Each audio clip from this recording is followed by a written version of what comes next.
बिस्मिल्लाहिर्रहमानिर्रहीम। अस्सलाम वालेकुम क्लास 6 स्टूडेंट्स, उम्मीद है आप सब खैरियत से होंगे। तो आज की वीडियो में हम गेस्ट पेपर इंग्लिश पर बात करेंगे।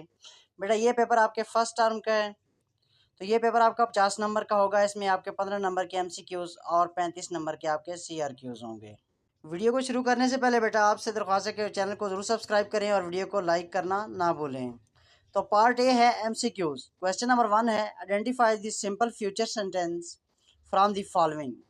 तो इसका आंसर है part C, it will snow in Murree next month. Question number 2 है identify the meaning of the underline phrasal verb. He held on the back of the chair to stop himself from falling. तो इसका answer है part D, grab firmly. Question number 3 है choose the abstract noun to fill in the blanks. He lost his dash after his mistake. तो इसका answer है part B, confidence. Question number 4 है fill in the blank with the correct pronoun. Have you decided dash book to read. तो इसका answer है part A, which. Question number 5 है locate the main verb from the following sentence. Zuhaib had become a great athlete. तो इसका answer है part D, become.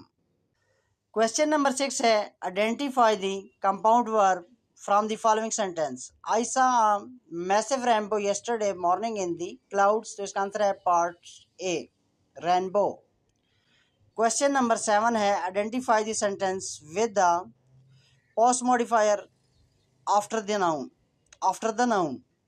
तो इसका answer है part A, the man talking to Ali is an actor.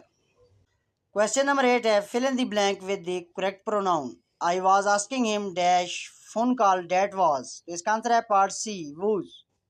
Question number 9 है locate the helping verb from the following sentence. Tahmina has surprised everyone. तो इसका answer है part B, has. Question number 10 है choose the sentence with the subject verb noun structure. तो इसका answer है part A, you have a bicycle. ये बेटा आपका ऑब्जेक्टिव पार्ट था, MCQs थे। इसके बाद आगे सब्जेक्टिव पार्ट है जिसमें आपके CRQs होंगे। तो पार्ट बी की तरफ बढ़ते हैं। क्वेश्चन नंबर 1 है recently there was a magic show in your school, please tell us about that show in 10 sentence. Use correct grammar, punctuation and spelling. तो ये 10 सेंटेंस मैंने लिख के दिखाए हैं बेटा, इसको आपने अच्छे तरीके से याद कर लेना है। इसके साथ ही एक और पैराग्राफ आपने लिखना है, या तो आपका पहले वाला आ सकता है या दूसरे वाला आएगा, ये क्वेश्चन नंबर 2 वाला आएगा। तो last week you visited a historical place. Narrate the trip in your own words in 10 sentences. Use correct grammar, punctuation and spelling. तो ये भी मैंने लिख के दिखाया है पैराग्राफ, आपने इसको अच्छे तरीके से तैयार कर लेना है। इंशाल्लाह आपके पेपर में इन दोनों में से एक ज़रूर आएगा। क्वेश्चन नंबर 3 है read the following paragraph carefully and answer the questions. Use correct grammar, punctuation and spelling.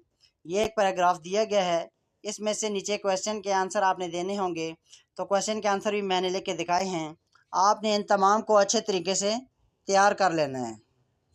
ये 5 क्वेश्चन हैं मुकम्मल, तो 5 के 5 को आपने अच्छे तरीके से तैयार करना है।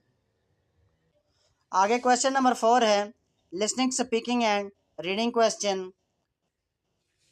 तो ये क्वेश्चन भी, इसका भी आंसर मैंने लिख के दिखाया है। इसके भी आगे क्वेश्चन हैं,